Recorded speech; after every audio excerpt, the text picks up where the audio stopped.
मुजफ्फरनगर पहुंचे, आपको रोका गया है, क्या कारण है? एक मिनट में शांत हो जाइए। कोई आइडिया है क्या? हाँ जी बताओ। मुजफ्फरनगर आप पहुंचे हैं, आपको पुलिस द्वारा रोका गया है, आप जा रहे थे, क्या कारण है, क्यों रोका? मुजफ्फरनगर बॉर्डर एरिया है क्या भाई? जो मुजफ्फरनगर में कोई किसी के दुख में शामिल नहीं होने जा सकता है। भाई पुलिस का काम है अपराध रोकना, किसी के दुख को जो कोई बांटने जा रहा है उसे रोकना पुलिस का काम नहीं है। मैं सोनू कश्यप जी, जो जिस भाई की हत्या हुई है, जिसको जला के मार दिया, उस माँ को मैंने तड़पते हुए देखा, उसकी बहन को मैंने बड़ी को तड़पते देखा। उन्होंने कहा कि हमारा अकेला सहारा था, वो हमसे छूट दिया। मैं भाई का फर्ज निभाने के लिए, उनके आंसू पूछने, एक बेटा बनने के लिए वहां जा रहा था। ये मेरा फर्ज भी है। चुनाव के समय तो हर कोई जाता है वोट मांगने के लिए, तमाम तरह की मीठी मीठी बातें करने के लिए। दुख में जो साथ खड़ा वही अपना होता। मैं अपना होने का फर्ज निभाने जा रहा था, मगर मुझे पता लगा कि यहाँ अचानक से हमारे सम्मानित जो अधिकारी, उन्होंने ट्रैक्टर ट्रॉली रोक के वो मेरे सामने आ गए। अब वो मुझसे कहने कि आप नहीं जा सकते।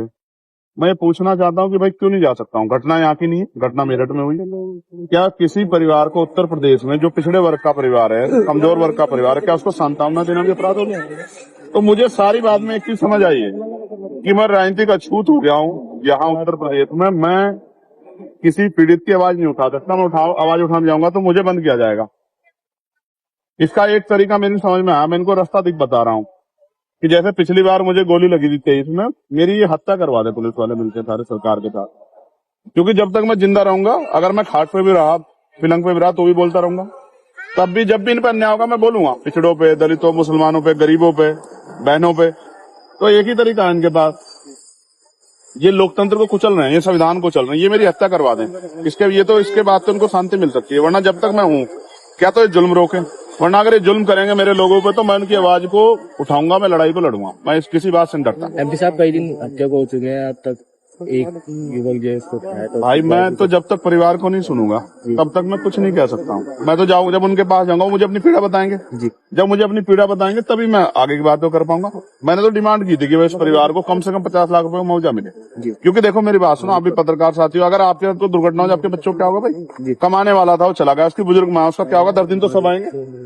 तो उसको 50 लाख रुपए मदद दो, एक सरकारी नौकरी मिले, और सबसे इम्पोर्टेंट है इस घटना की सीबीआई जांच हो। यही मांग उठा रहे हो। अब आप पीड़ित के यहाँ जाएंगे या यहाँ से वापस जाएंगे? आप बताओ मुझे। मैं जैसे आगे बढ़ूंगा तो मीडिया वाले कहेंगे पुलिस वाले लड़ रहे हैं, तो मैं शांति से बड़े अधिकारियों को कह रहा हूँ कि वो मुझे अपनी गाड़ी में ले चलें, मोटरसाइकिल पे ले चलें। मैं अपने सब साथियों को वहीं रुके, मैं अकेला आदमी जाकर उनकी बात सुन के और उसको आगे आपके सामने बता दूं। इसके अलावा बताओ रास्ता क्या है लोकतंत्र में? अगर लोकतंत्र में चुनावा प्रतिनिधि जनता के बीच नहीं जाएगा और वो दिक्कत है कि नेता जाते नहीं है, मैं जा रहा हूं तो मुझसे दिक्कत ये है कि वो क्यों जा रहा है। तो भाई और लोगों की मदद नहीं करना चाहता, मैं तो करना चाहता हूं, तो मुझे फांसी चढ़ा दो, यही रास्ता है। मेरा कोई अपराध हो तो आप बता दो भाई, मुजफ्फरनगर के पत्रकार साथी, मेरा कोई अपराध हो तो क्या किसी के दुख में जाना? कल आपके कुदरत न करे आपके यहाँ दुख हो जाए, अगर आपके यहाँ कोई दुख में आता है उसको रोक लिया जाए, कैसा संदेश जाता है? तो जाएंगे लौटेंगे। यार मैं आदमी बड़ा स्पष्ट हूँ, मैं कानून का पालन करता हूँ, संविधान का। अगर ये संवैधानिक रूप से किनके पास कोई तर्क हो तो बता दें कि इसने जान देना चाहते हैं, और नहीं है तो फिर ऐसा है, अगर जिदबाजी करेंगे तो फिर आप जानते हो, फिर तो वही होगा जो एक भाई को अपनी बहनों के सम्मान में, एक बेटे को अपनी माँ के सम्मान में, और एक न्यायप्रिय व्यक्ति को लोगों की लड़ाई लड़ने के सम्मान में जो करना चाहिए, फिर वही होगा।